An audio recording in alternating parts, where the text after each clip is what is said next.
Praise the lord. దేవునికి మహిమ కలుగును గాక. ఈ సమయంలో వీక్షిస్తున్న మీ అందరికీ ప్రభువైన యేసుక్రీస్తు నామంలో వందనాలు తెలియచేస్తున్నాను. అయితే ఈరోజు ప్రపంచం అంతా ప్రేమికుల దినోత్సవం జరుపుకుంటున్నారు కదా. అయితే నేను ఈరోజు ఒక గొప్ప ప్రేమ గురించి మీకోసం చెప్పాలని ఆశపడుతున్నాను. ఆ ప్రేమ పేరే యేసుక్రీస్తు. ఆయన నిత్యము ఒకే రీతిగా నిన్ను ప్రేమిస్తున్నాడు. ఆయన నిన్నుగా ప్రేమిస్తున్నాడు. అందుకే ఆయన ప్రేమ గురించి 2 విషయాలు మీతో పంచుకోవాలని ఆశపడుతున్నాను. మొదటిగా ఆయన ప్రేమ షరతులు లేని ప్రేమ. God's love is unconditional. ఆయన షరతులు లేకుండా నిన్ను ప్రేమిస్తున్నాడు. ఈ లోకంలో ప్రేమ ఎలా ఉంటుందంటే షరతులతో ఉంటాయి. అంటే ఇది చేస్తేనే ప్రేమిస్తాను, నేను చెప్పినట్టు నువ్వు చేస్తేనే ప్రేమిస్తాను, నేను చెప్పినట్టు నువ్వు ఉంటేనే ప్రేమిస్తాను అని ఒక బౌండరీ అనేది ఉంటుంది ఈ ప్రేమకి. కానీ నా యేసు ప్రేమకి నో బౌండరీస్. ఆయన ప్రేమ షరతులు లేని ప్రేమ. అలాంటి ప్రేమతో నిన్ను ప్రేమిస్తున్నాడు. ఆయన ప్రేమకు ఆహ్వానం పలుకుతావా? రెండవదిగా ఆయన ప్రేమ త్యాగపూర్వకమైన ప్రేమ. God's love is sacrificial love.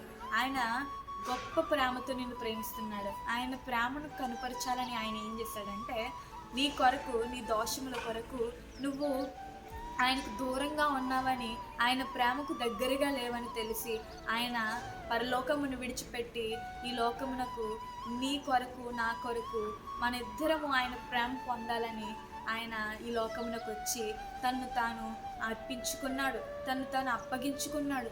సిలువలో ఆ 3 మేకుల మధ్యలో ఎందుకు వేలాడాడంటే నేను నిన్ను ఎంతగా ప్రేమిస్తున్నాను బిడ్డ అని ఆయన తెలియచేయడానికి మాత్రమే. ఆయన ప్రేమ త్యాగపూర్వకమైన ప్రేమ. ఈ లోక ప్రేమ ఎలా ఉంటుందంటే నువ్వు నన్ను ప్రేమించకపోతే నేను యాసిడ్ పోసేస్తా, నువ్వు నన్ను ప్రేమించకపోతే నేను ఇలా చేసేస్తా అని షరతులు పెడితే, లేకపోతే మనల్ని మనం సాక్రిఫైస్ చేసుకోవాల్సి వస్తుంది. అలాంటి ప్రేమ ఈ లోక ప్రేమ. కానీ దేవుని ప్రేమ అలాంటి ప్రేమ కాదు. ఆయన తన ప్రేమను నువ్వు పొందుకోవాలని ఆయన ఏం చేశాడంటే తను తాను అప్పగించుకున్నాడు, తను తాను త్యాగం చేసుకున్నాడు. ఇంతగా నేను నిన్ను ప్రేమిస్తున్నానని ఆయన తన ప్రేమను వెల్లడిపరిచి ఉన్నాడు. ఈ లోక ప్రేమ అందం ఉంటేనే ప్రేమిస్తుంది, ఆస్తి ఉంటేనే ప్రేమిస్తుంది. ఈ లోక ప్రేమ ఏదైనా ఇస్తేనే ప్రేమిస్తుంది.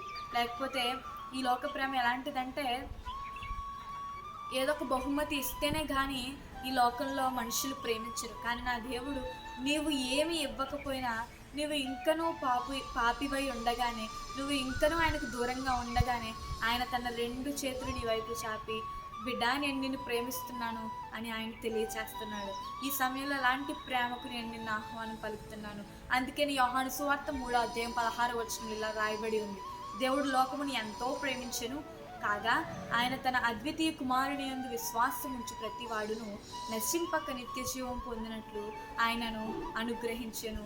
అలాంటి ప్రేమకు ఈరోజు నేను నీకు ఆహ్వానం తెలియచేస్తున్నాను.